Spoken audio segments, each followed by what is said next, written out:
Okay, we're going to look at catastrophic bleeding now. I've had to deal with this on a couple of occasions. Unfortunately, one of them was unsuccessful, but that was a femoral artery bleed. So you've got arteries running all the way around your body. The main three arteries are the carotid artery, the brachial artery, and the femoral artery. Now, we used to teach indirect pressure. They don't teach that now because it's too complicated. Unless you're a practitioner, you're not likely to remember when you've got all this blood spurting over your shoulder. Now, catastrophic bleeding is easy to identify. You will see a lot of blood, and I mean a lot of blood. Obviously, once they've lost 2 to 3 pints of blood, then you're going into the danger zone where they're suffering from hypovolemic shock and they could die.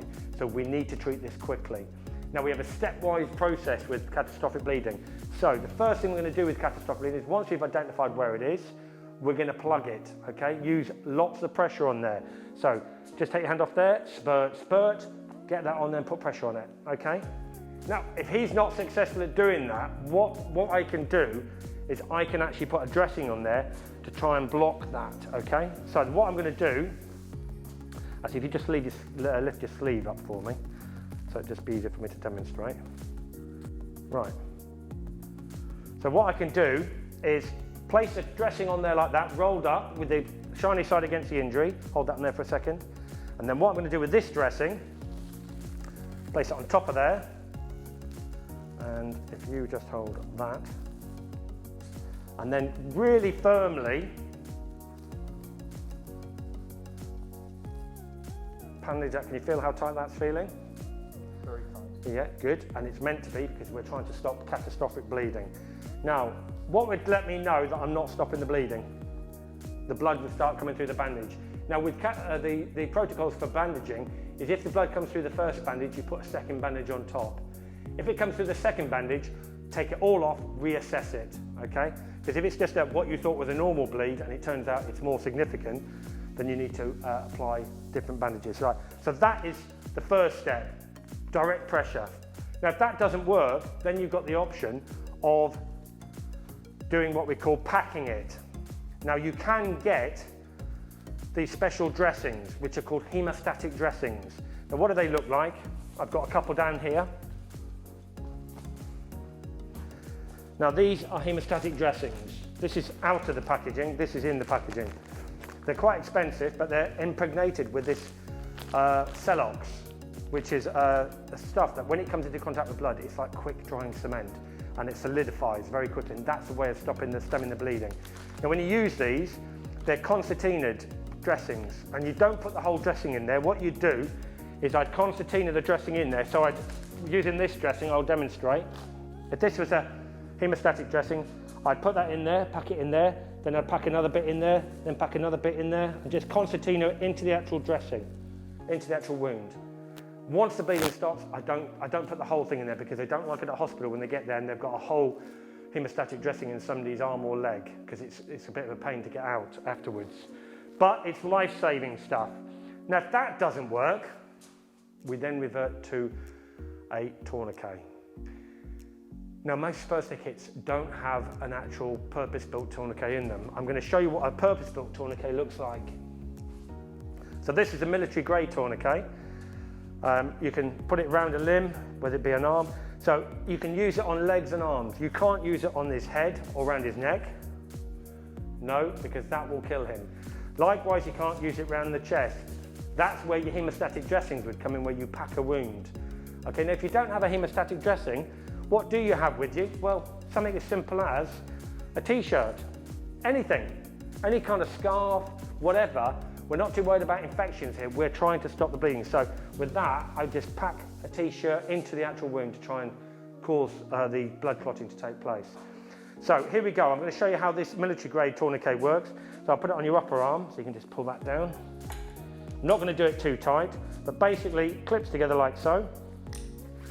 Pull it reasonably tight. Now, one thing, if you use a tourniquet on a casualty, warn them if this is going to hurt, okay? Because you have to stop the bleeding. Now, somebody said to me once, how will I know when it's on tight enough?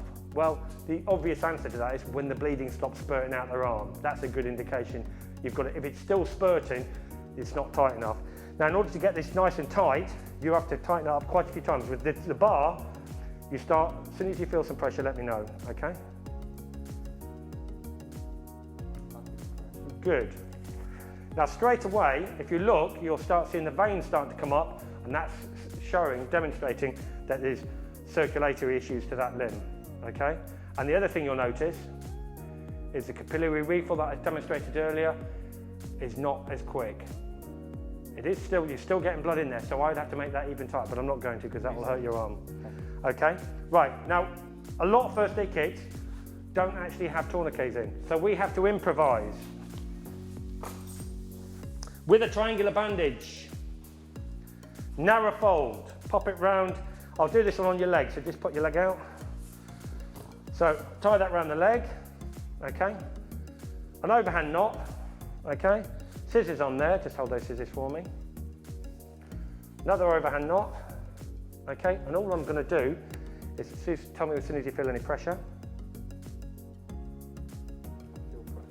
Okay? Easy peasy. Again, when do you know when it's too tight? The bleeding stops, okay? And it does need to be tight. If they're in pain, I can deal with pain. I can't deal with him losing a lot of blood. So it's about saving somebody's life. So that's called an improvised tourniquet. Now don't be using things like big pens. They will snap with the amount of pressure you have to put on, so it's got to be something fairly solid. You might get away with one of those, the big solid pen that I showed you earlier, but Tough Gut says it should be in every first aid kit, so use that, okay? Everybody happy with that? Now with tourniquets, a couple of things that you need to remember. With a military grade tourniquet, on the end of that tourniquet, there's a little brown bit of cloth on there with the word time. You write what time you put the tourniquet on. Now once the tourniquet goes on, it stays on. It does not get removed at any time until they get to the hospital or a medical practitioner, i.e. a paramedic, decides to remove it. They may well decide to remove it when they get them in the ambulance and apply their own kit. But the bottom line is, as first aiders, if we apply a tourniquet, it's for a significant situation, i.e. if you don't stop that bleeding, they're gonna die, okay? So write the time that it goes on there and make a note of it, maybe right on the back of your gloves what time you put the tourniquet on, because that's information that the paramedics need to know when they arrive on scene, okay? You can apply more than one tourniquet if need be. If it's not stopping the blood with one tourniquet, put another one on. The only thing is with tourniquets, as I said, they can only be used on the arms and the legs. Don't put them on joints.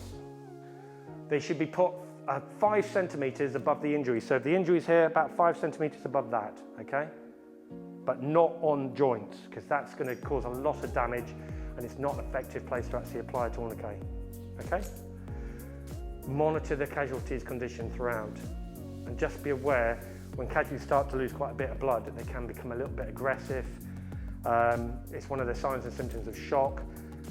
They may well try and release the tourniquet. With these military grade tourniquets, once you've turned it around, it just clips underneath, then it holds itself, but monitor it, make sure they don't release it, because if they're in a lot of pain, they may well do, so you need to monitor the casualty throughout. Okay, fantastic, thank you.